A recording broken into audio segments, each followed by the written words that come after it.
katalah 10 orang UMNO, dia apa nama, dia keluar dia menyokong untuk menolak bajet tersebut. Harapan Mahathir adalah 10 orang UMNO ni akan menyokong dia. Apa tujuan dia? Saya dah sebut juga hari itu. Tujuannya adalah untuk memastikan bahawa Anwar tak ada majoriti, Muhyiddin tak ada majoriti. Tetapi dia ada command of 10, campur 8, campur 4, sekurang-kurangnya 20 lebih kerusi itu bersama dengan dia. Apa tujuannya? Dia boleh demand sekali lagi. Paling kurang dia boleh kata, aku nak jadi Perdana Menteri sekali lagi. Mana boleh kau ada 20 kerusi? Pernah berlaku. Zaman Pakatan Harapan, Bersatu ada berapa kerusi je. Ada berapa kerusi je Bersatu. Tetapi mereka menjadi Perdana Menteri. Mereka memegang jawatan menteri. Mereka memegang jawatan timbalan menteri. Sedangkan kerusi mereka masa tu kalau tak masuk UMNO, ada lebih kurang dalam 11, 12, 13 kerusi je. Setelah dimasuk dengan UMNO, setelah dimasuk dengan Azmin and the gang, maka kerusi mereka bertambah kepada 30 lebih sekarang. Tetapi selain daripada itu, mereka adalah parti yang kecil tetapi demandnya besar.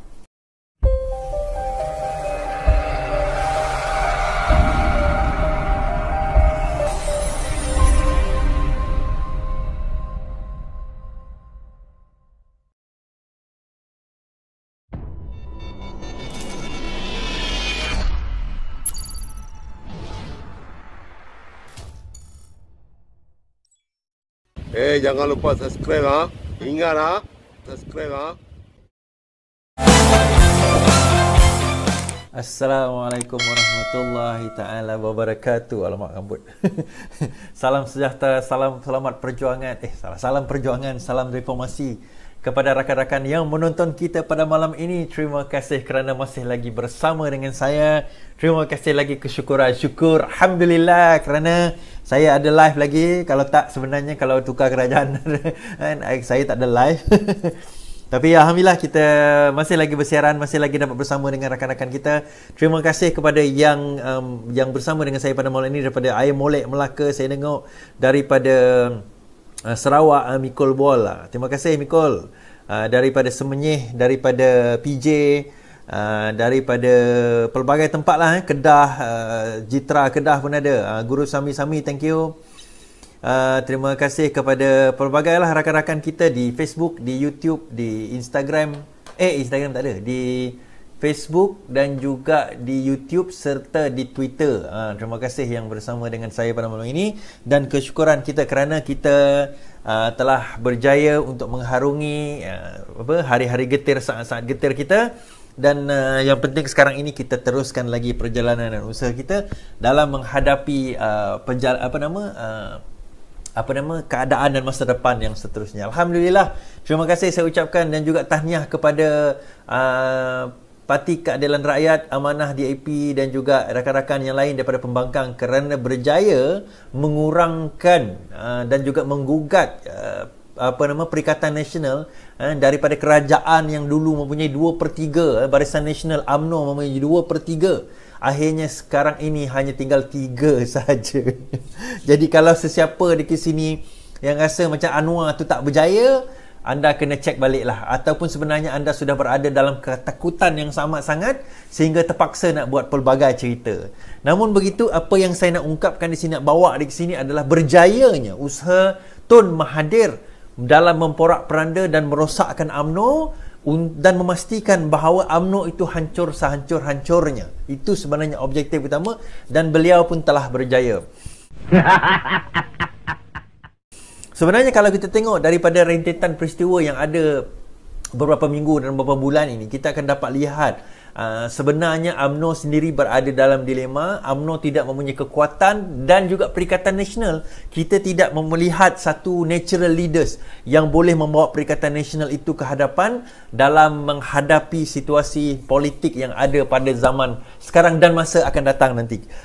Saya tak nampak daripada segi kepimpinan bagaimana nanti Bersatu, UMNO, PAS boleh maju ke depan dalam membentuk sebuah kerajaan yang betul-betul utuh dalam menghadapi situasi politik yang akan datang. Kerana dengan pemergian Engku Aziz semalam, beliau antara pelopor liberalis di Malaysia, dalam liberal dalam bentuk bukan agama. Banyak orang salah faham liberal tu apa, tetapi kebebasan dalam memahami bahawa perjuangan sesuatu bangsa, sesuatu politik, sesuatu kerja, kemajuan itu bukan berdasarkan bangsa, bukan berdasarkan kaum, tetapi berdasarkan kerjasama seluruh rakyat Malaysia untuk kita nak menghadapi, untuk kita nak maju ke hadapan, untuk kita nak menjadi sebuah negara yang maju. Itu sebenarnya yang diperlukan, dan itu sebenarnya yang perlu bagi sebuah negara yang maju seperti kita, untuk kita menjadi negara yang maju seperti kita. Jadi benda ini tak boleh dibawa oleh parti yang fokus dia adalah parti yang resis, parti yang hanya mementingkan kaum, bangsa atau agama yang sempit. Kita tidak boleh maju dengan parti yang pemikiran mereka pemikiran sempit.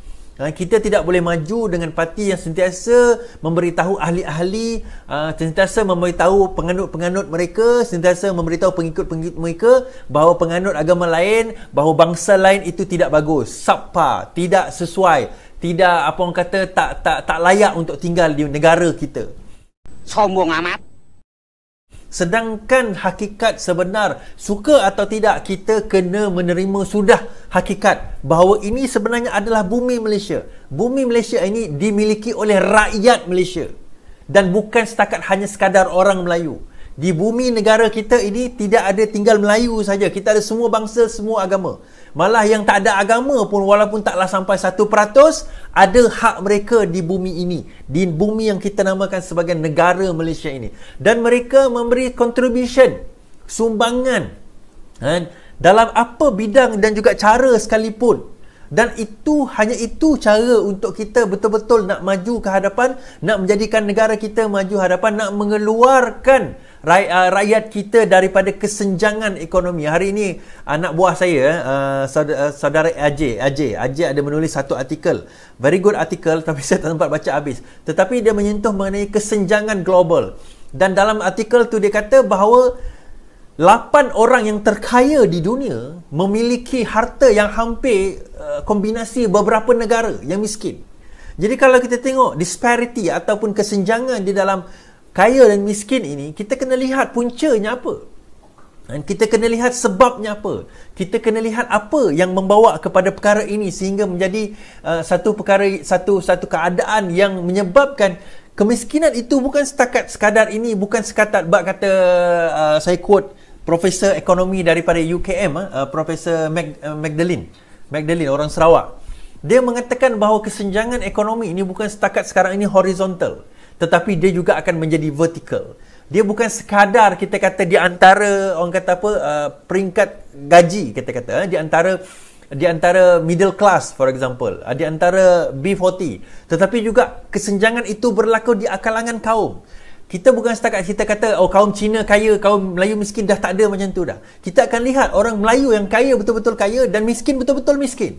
Dulu mungkin kita nampak lah orang Melayu ramai miskin, orang Cina ramai yang kaya lah. Tetapi sekarang ini kita akan nampak bahawa kekayaan itu tidak mengenal bangsa, kita tidak mengenal agama, dia berlaku dalam semua ras. Kita kata dalam semua bangsa, dalam semua agama, dan kita akan lihat kesenjangan itu semakin melebar. Walaupun dia Cina, walaupun dia India, walaupun dia Melayu, walaupun dia Iban, walaupun dia Kadazan, walaupun dia Bidayo, walaupun dia Kayan, Kenyah, Kelabit, bangsa itu tidak menentukan lagi status ekonominya. Sebaliknya status ekonominya itu ditentukan akhirnya oleh apa peluang yang ada pada negara ini.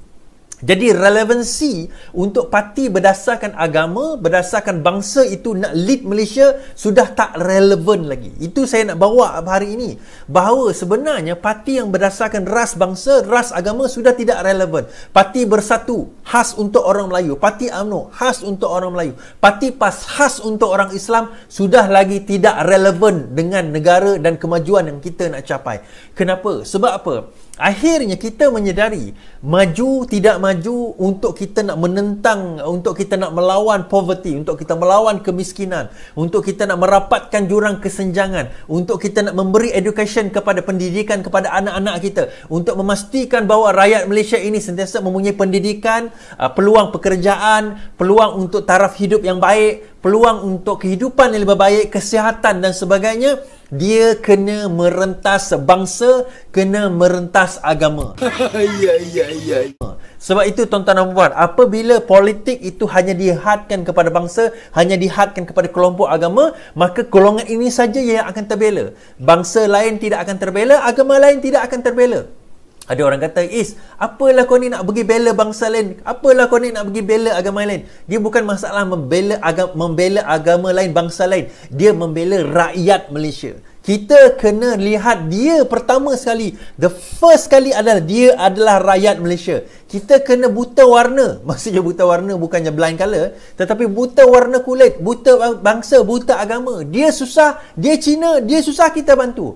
Dia senang, dia susah, dia India, kita kena bantu. Dia Kristian, dia Buddha, dia Taoism, dia bangsa agama apa sekalipun, kalau dia susah, kita bantu atas dasar kemanusiaan, bukan atas dasar kebangsaan bangsa dia, kelahiran dia, agama dia, bukan atas dasar itu. Jadi sebab itu tuan-tuan dan puan-puan, bila kita nak bawa perkara ini ke hadapan, kita nak majukan perkara ini ke hadapan, kita kena sedar bahawa mereka yang nak memandu kita mestilah satu parti yang tidak melihat bangsa dan agama itu sebagai core, sebagai asas, sebagai satu tunjang kepada apa yang mereka bawa.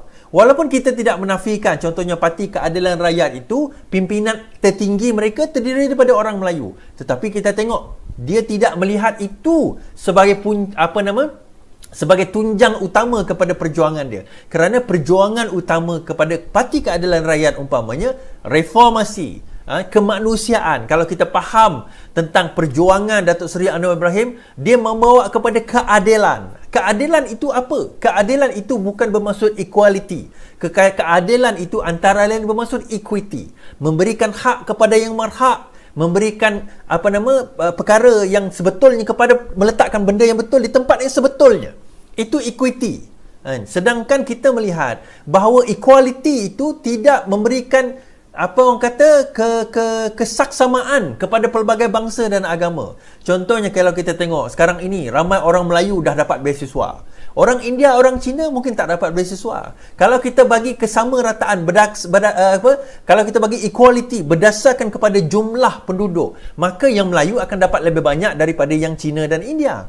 Kemudian ada orang kata, dia kata, kalau kita buat kesaksamaan, kalau kita buat equity, nanti orang Cina lagi banyak dapat daripada orang Melayu. Orang Melayu kita akan tertindas. Ngopi ngopi. Ngopi. Saya punya soalan macam ni. Kenapa jumlah beasiswa kita ni ataupun bantuan kita ni limited? Kenapa kita limited? Adakah jumlah yang ada itu tidak cukup untuk semua anak Malaysia? Tanpa mengira bangsa, tanpa mengira agama. Kenapa perlu ada orang Melayu, orang Cina, orang India yang pandai, yang bijak tercicir? Itu soalan saya. Kenapa benda itu perlu ada? Dan kalau benda itu ada, kita ada orang Melayu yang pandai tercicir, Cina yang pandai tercicir, India yang pandai tercicir daripada hak mendapat pendidikan, beasiswa dan sebagainya pergi ke luar negara, maka kita kena mempersoalkan kerajaan dan sistem pendidikan kita. Kenapa mereka tidak mendapat hak? Kenapa mereka tidak mendapat laba sebagai anak Malaysia? Sebab itu kadang-kadang saya rasa macam bila mereka tidak dilayan sebagaimana kita tak bagi peluang kepada mereka sebagaimana yang sepatutnya, maka kenapa kita marah bila mereka keluar daripada negara kita? Jadi bila ada kebocoran tersebut, yang pandai tak dapat beasiswa, yang pandai tak dapat bantuan, sedangkan mereka pandai tetapi tak cukup, tak miskin. Jadi kita kena persoalkan mana bocornya, mana hilangnya dana tersebut, mana perginya duit tersebut. Itu yang saya nak bawa macam pembahas lah pula kita malam ini kan. But my point stands. Saya kata macam ni. Balik kepada politik negara kita, akhirnya demografik yang diperjuangkan oleh UMNO, oleh Bersatu, oleh PAS adalah Melayu Muslim. Itu saja. Betul. Melayu Muslim itu ada 51-52% penduduk di negara Malaysia. Tetapi ada lebih 40% yang bukan Melayu Muslim. Ada juga lebih 40% yang Muslim tapi bukan Melayu. Macam saya kata, kita boleh ubah agama kita, Tapi kita tak boleh ubah bangsa kita. Kita tak boleh ubah hakikat daripada mana kita lahir dan dilahirkan, daripada bangsa apa kita lahir dan dilahirkan. So saya kata kenapa balik kepada cerita kita malam ini berkenaan dengan Mahathir, berkenaan dengan apa yang berlaku. Kalau kita faham kenapa Mahathir buat press conference dengan Kuli tempoh hari, 2 hari lepas. Kenapa dia buat press conference dengan Kuli 2 hari lepas? Sebenarnya tujuannya adalah untuk final stroke kepada usaha Datuk Seri Anwar Ibrahim untuk nak membentuk kerajaan. Betul, saya setuju bahawa 2 hari semalam bukan usaha untuk nak meruntuhkan kerajaan yang ada. Itu UMNO, itu Mahathir yang cakap. Tetapi itu usaha untuk nak menolak bajet yang ada. Nak membentuk kerajaan itu selepas kalau itu jatuh. Namun begitu, kalau kita tengok kenapa Mahathir dan Kuli beria-ia? Kenapa? Dia pertama sekali, kalau sekiranya saya dah sebut, saya ulang balik sekali lagi. Kalau usaha Datuk Seri Anwar Ibrahim berjaya menolak Muhyiddin Yassin menjadi Perdana Menteri, Mahathir nak memastikan bahawa mereka yang menolak tersebut, contohlah katakanlah semalam UMNO, katakanlah 10 orang kata, ini saya tak kata betul atau tidak,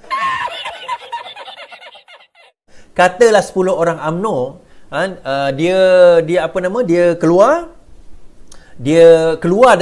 dia menyokong untuk menolak bajet tersebut. Harapan Mahathir adalah 10 orang UMNO ni akan menyokong dia. Apa tujuan dia? Saya dah sebut juga hari itu. Tujuannya adalah untuk memastikan bahawa Anwar tak ada majoriti, Muhyiddin tak ada majoriti. Tetapi dia ada command of 10 campur 8 campur 4, sekurang-kurangnya 20 lebih kerusi itu bersama dengan dia. Apa tujuannya? Dia boleh demand sekali lagi. Paling kurang dia boleh kata, aku nak jadi Perdana Menteri sekali lagi. Mana boleh kau ada 20 kerusi? Pernah berlaku. Zaman Pakatan Harapan, Bersatu ada berapa kerusi je? Ada berapa kerusi je Bersatu. Tetapi mereka menjadi Perdana Menteri. Mereka memegang jawatan menteri. Mereka memegang jawatan timbalan menteri. Sedangkan kerusi mereka masa tu kalau tak masuk UMNO, ada lebih kurang dalam 11, 12, 13 kerusi je. Setelah dimasuk dengan UMNO, setelah dimasuk dengan Azmin and the gang, maka kursi mereka bertambah kepada 30 lebih sekarang. Tetapi selain daripada itu, mereka adalah parti yang kecil tetapi demandnya besar. Sombong amat. Kerana kononnya kemenangan Pakatan Harapan dalam pilihan raya yang lepas adalah disebabkan oleh tidak lain tidak bukan Bersatu Mahathir. Terbukti sekarang ini tak benar. Okey, kenapa mereka perlu untuk apa yang tujuan Mahathir nak buat ni?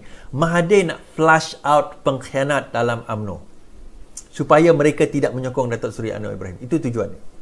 Tak lain tak bukan. Kenapa? Dengan keluarnya, kita kena ingat Perhimpunan Agung UMNO tahun depan. Dengan keluarnya muka-muka pengkhianat, keluar poster 8 pengkhianat UMNO. 8 pengkhianat UMNO. Ada keluar poster 8 pengkhianat UMNO, kita kata. Semalam, 2 hari lepas.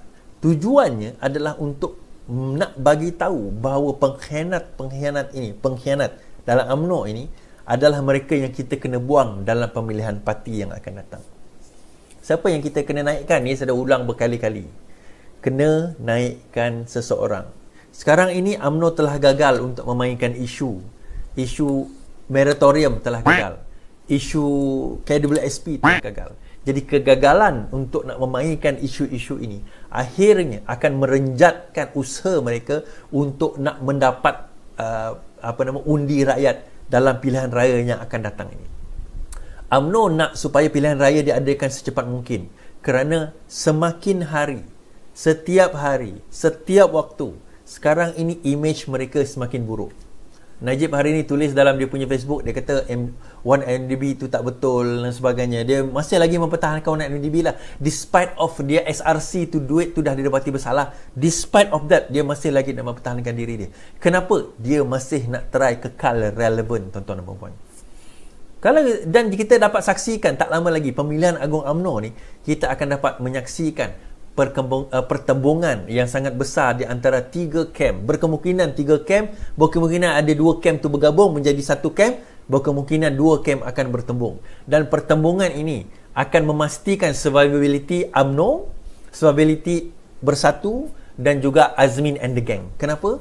Sekiranya orang-orang Azmin menang di dalam Perhimpunan Agung UMNO, pemilihan yang akan, bukan pemilihan, survive dalam nak menjatuhkan, mungkin tak ada pemilihan tetapi nak menjatuhkan presiden mereka dalam pemilihan yang akan datang. Saya tahu tahun depan ni ada pemilihan ke tidak, tapi itu tak penting. Kalau Zahid itu jatuh dalam kes dia, kalau Najib itu jatuh dalam kes dia, kalau ahli majlis tertinggi itu jatuh dalam kes-kes mereka, maka tiba masa untuk diganti dengan orang lain.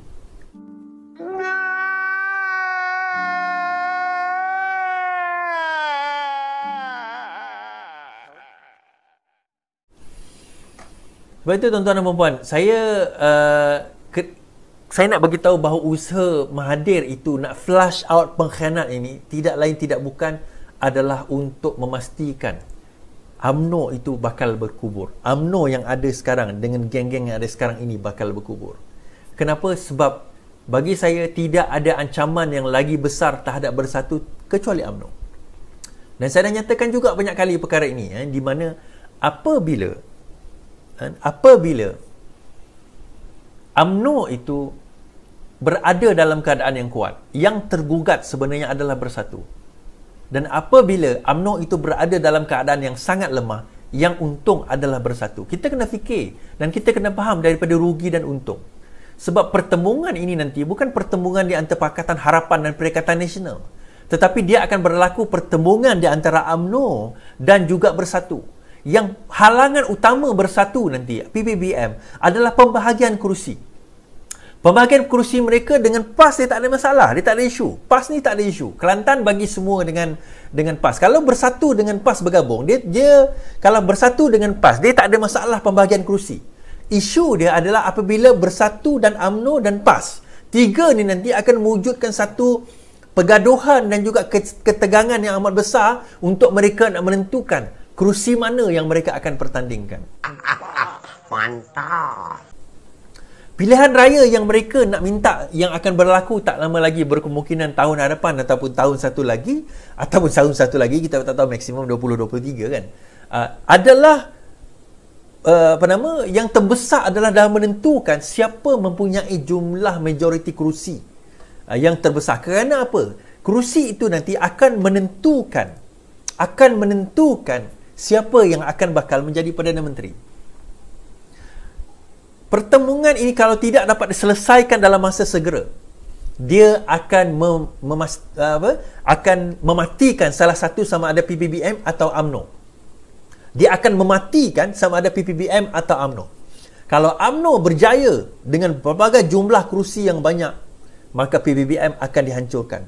Next plan UMNO adalah untuk mereka naik jadi Perdana Menteri dan matikan PBBM dengan perlahan-lahan. Rancangan ini diketahui oleh PBBM dan mereka akan cuba untuk memastikan agar UMNO tidak flourish. Caranya, kalau perasan atau tidak, dalam bajet kali ini RM1,000 diberi kepada Sri Kandi Bersatu, RM3,000, RM2,000 diberikan kepada penyelaras NGO penggerak komuniti Zuraidah, KPKT Zuraidah adalah Bersatu. Sri Kandi Bersatu. So jasa diwujudkan. Jasa di bawah mana? Jabatan Perdana Menteri. Jabatan Perdana Menteri di bawah mana? Kalau bukan salah satunya, saya tak tahu dia kat mana dia akan letak nanti, tapi berkemungkinan dia akan letak di bawah KDN. Di bawah KDN kerana kerjasama dengan perisikan dan sebagainya. Berkemungkinan. KDN siapa? Bersatu. Okay. KDN juga Bersatu. Ya, UMNO minta duit tu sikit, tapi tak akan. Kalau kita nampak pattern ni dan kita realise ini semua adalah usaha-usaha untuk nak membunuh Bersatu dari UMNO daripada dalam. Usaha untuk nak membunuh UMNO daripada dalam. Sebab itu UMNO ambil alih Perak. Mereka nampak di Perak, mereka nampak perkara ini. Kita dapat maklumat daripada grassroots UMNO di Perak bahawa sekarang Bersatu sudah cantas mereka.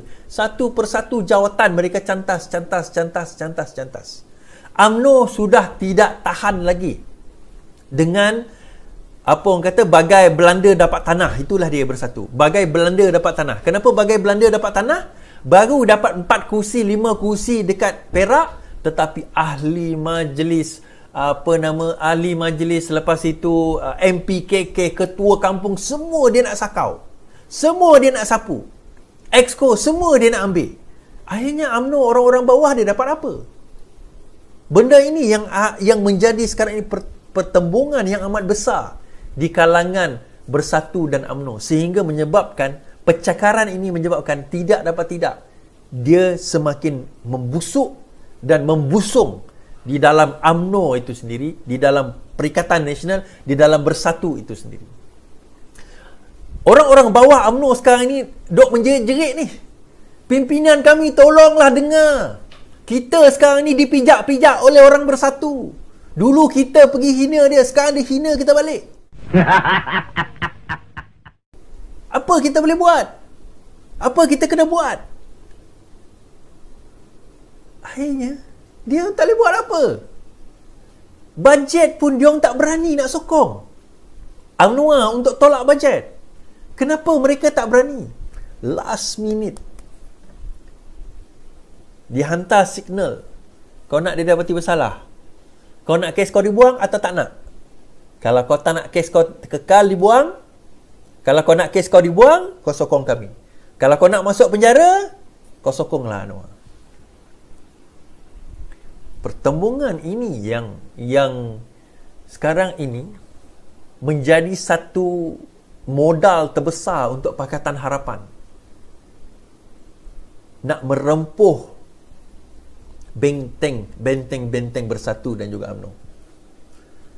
Tuan-tuan, akan banyak kerusi UMNO dan juga Bersatu serlepas bertembung dalam PRU 15 nanti. Terpulang kepada kebijaksanaan, terpulang kepada kebijaksanaan Pakatan Harapan untuk nak memastikan bahawa kita boleh menggerakkan jentera kita lebih awal dalam menghadapi mereka ini. Kita ada 2-3 tahun lagi, 2 tahun lagi lah, 2 tahun lebih. Mei 2023, Mei 2021, Mei 2022, Mei 2023. Kita ada lebih kurang 3 tahun lagi untuk kita nak menghadapi pilihan raya. Itu maksimum lah. Berkemungkinan dia lagi awal daripada itu. Jadi usaha kita kena start bergerak sekarang. Dan insya-Allah, alhamdulillah, saya dah mula menggerakkan tim-tim saya, tetapi itu tak cukup, dan kita kena gerak bersama. Kita kena bantu bersama. Dan kita akan buat latihan bersama, kita akan gerak bersama. Tak perlu nak tunggulah parti. Kalau parti kata, alah tunggulah macam senyap je parti ni. Kalau parti senyap, bagi tahu. InsyaAllah kita boleh turun. Mana yang kita boleh turun, kita turun. 23 hari bulan ni saya ada program dekat Perak.